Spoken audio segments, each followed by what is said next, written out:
গ্রামের মানুষ সহজ সরল এই কথাটা কেউ কখনো বলবেন না। তারা কতটা সহজ সরল তার টের পেতে হলে আপনার গ্রামে একটা বাড়ি থাকতে হবে। আর যদি আপনার ভাই না থাকে বা কারো কোনো ছেলে সন্তান না থাকে তাহলে তো কোনো কথাই নেই। হ্যালো এভরিওয়ান, আসসালামু আলাইকুম। সবাই কেমন আছেন? আলহামদুলিল্লাহ, আমরাও ভালো আছি। আশা করি আপনারা সবাই খুবই আল্লাহর দয়ায় ভালো আছেন। এই তো একটা ছোট্ট মিনি ব্লগ নিয়ে হাজির হয়ে গেলাম। আমি ফারিয়া পারভেজ পেজ থেকে সবাইকে স্বাগতম। আজকে একটা ছোট্ট মিনি ব্লগ নিয়ে আপনার সাথে চলে আসছি। আমি শুরুতে আমার ভিডিওতে হচ্ছে কলিজার কালাভুনা রান্না হচ্ছে। সব ধরনের মশলা দিয়ে আলু ছোটো ছোটো করে কেটে তারপর এই যে কলিজাগুলো দেখছেন এগুলো আগে থেকে সিদ্ধ করে কেটে সুন্দর করে ধুয়ে রেখে দেওয়া ডিপ ফ্রিজে, তো বের করে রান্না করতে পারি। এখন দেওয়ার পর দেখেন কি হলো, আমি তো দিয়ে নিজেই হাসতে হাসতে ভিডিও করবো কি, এত মানে কলিজা দিয়ে আলু নাকি আলু দিয়ে কলিজা সেটাই বুঝছি না। যাই হোক, তারপর আরেক বক্স ছিল ওটা এনে দিলে দেওয়া হয়েছে। এই তো তারপর আরও কিছু মশলা অ্যাড করতে হয়েছে এটার মধ্যে। তারপর কিন্তু রান্নাটা এত ভালো হয়েছে, তো স্বাদ হয়েছে। আমি কখনো এরকম কালা বোনা স্টাইলে রান্না করিনি, সবসময় নর্মাল কলিজা বোনা খেয়েছি। আমি কলিজা একদমই পছন্দ করি না। এটা মূলত আমার ছেলের জন্য আনা, সেও খায় না। ওকে বিরিয়ানি করে দিয়েছিস তাতেও খায় না। আমি কী করবো, তারপর বলে যাক এগুলো রেখে দিয়ে কী করবো, ফ্রিজে আমাদের জন্য রান্না করে ফেলি, রুটি দিয়ে খাওয়া যাবে বা ভাত দিয়ে খাওয়া যাবে। আমি তো খালি খেয়ে ফেলছি, এত স্বাদ হয়েছে। যাক আলহামদুলিল্লাহ। ভিডিও শুরুতে যে কথাটা বলছিলাম, আমাদের গ্রামের বাড়িতে আমাদের যেহেতু ভাই নাই, আমার সব বোন, আমার আব্বু আমার কোনো ছেলে সন্তান নেই। আমাদের গ্রামে কখনো ভিটা আছে কিন্তু আমার বাড়ি করা হয়নি। আমার চাচা চাচি ওরা আছেন, তাছাড়া সবাই চাচাতো ভাইরা সবাই গ্রামেই থাকেন। আমরা ঢাকায় চলে আসছি ছোটো থাকতেই। আব্বু যেহেতু বাইরে থাকতেন, তারপর বাড়ি থেকে চলে আসার পর আমরা গ্রামে থাকা হয়নি, ঢাকায় বাড়ি করে চলে আসছি। তো সেই সুবাদে গ্রামে আমাদের একটা বাড়ি করা হচ্ছে। তো ওখানে রাস্তার পাশে বাড়ি থাকার কারণে আপনার রাস্তা এর আগে অনেকটুকু রাস্তা নেওয়া হয়েছে, বাড়ির ভিতর থেকে জায়গা নেওয়া হয়েছে। এখন আরও বেশি করে, আরও 2 ফুট করে ভিতরে যাচ্ছে। তো এটা নিয়ে জানেনই তো যেটা হয় আর কি, প্রতিবাদ করতে গেলে যেটা হয়। তো গ্রামের মানুষ সব একজোট হয়ে গেছে। ওরা বলে ওঠে তার তো কোনো ওয়ারিশই নেই, সে বাড়ি দিয়ে কী করবে, তার তো ছেলে সন্তান নাই।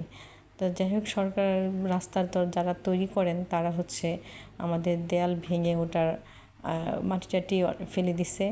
মানুষ হুমড়ি খেয়ে পড়ছে ওই ইট বালি নেওয়ার জন্য। এগুলো নাকি এখন সরকারের হয়ে গেছে, আমাদের জায়গা থেকে ইট বালি নেওয়া ভাঙা হয়েছে, ওটা ওদের হয়ে গেছে। মানে কীরকম একটা বিচ্ছিরি, যেমন যুদ্ধ বিধ্বস্ত ইয়েতে মানুষ লুটে পুটে খাবে এমন একটা অবস্থা। আর কিছু হলেই বা আমার আব্বুকে বলে তার তো ছেলে নাই, তার তো ওয়ারিশ নাই, সে এত কিছু দিয়ে কী করবে। আর বাবা, আমার বাবার ওয়ারিশ না, আমরা মেয়েরা আছি না, আমার মেয়ে কি সন্তান না? আমার আব্বুর মতো কখনো আমাদেরকে ওরকম ফিলই করায় নাই যে আমরা মেয়ে সন্তান, আমরা অবহেলিত। আলহামদুলিল্লাহ, আমরা তো ভালো আছি। তাহলে মানুষের কেন আমার আব্বু ছিলেন এটা নিয়ে এত কেন সমস্যা? এই সমাজ ব্যবস্থা আর কখনো ঠিক হবে না।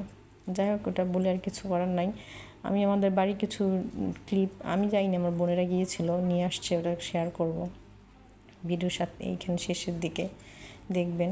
এটা হচ্ছে আমরা এইভাবে মুড়ি বানিয়ে রাখি বক্সে, খেতে খুবই সুস্বাদু। রসুন দিয়ে শুকনো মরিচ দিয়ে ভেজে কড়কড়া করে ভেজে বক্সে রেখে দেই, খেতে ভালো লাগে। এই তো আমার ছোটো বোন পাঠিয়েছে ভিডিওগুলো। আমাদের এটা জামরুল গাছ, কত সুন্দর জামরুল হয়।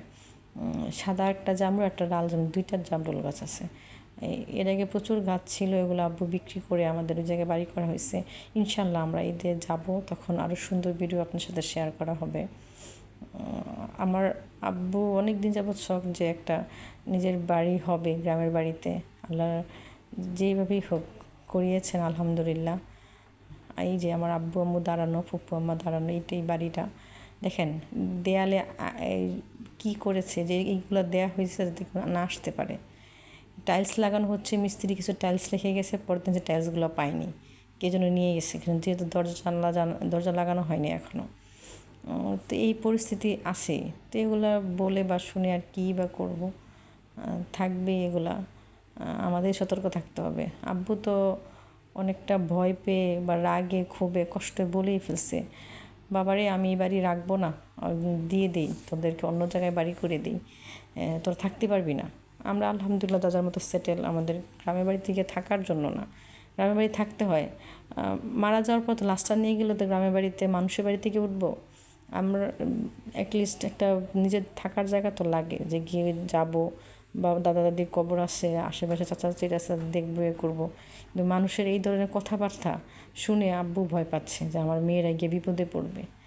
না, আল্লাহ আছেন, যার ছেলে সন্তান নাই, বাইনে, তারা কি থাকছে না? আলহামদুলিল্লাহ। এটা আমার বোনের মেয়ে, গ্রামে গিয়ে গ্রামের একটা লুক দিল। আমার ছোট বোনও সাথে আছে, ওর সাথেও পিকচার তোলা আছে একটা। এই তো আব্বু আম্মু সবার সাথে, আর সবার লাস্টে যে পিকচারটা দেয় সেটা আমার ফুপু আম্মা। সবাই দোয়া করবেন। আল্লাহ হাফেজ। সবাই সাবস্ক্রাইব করে দেন। Bye bye.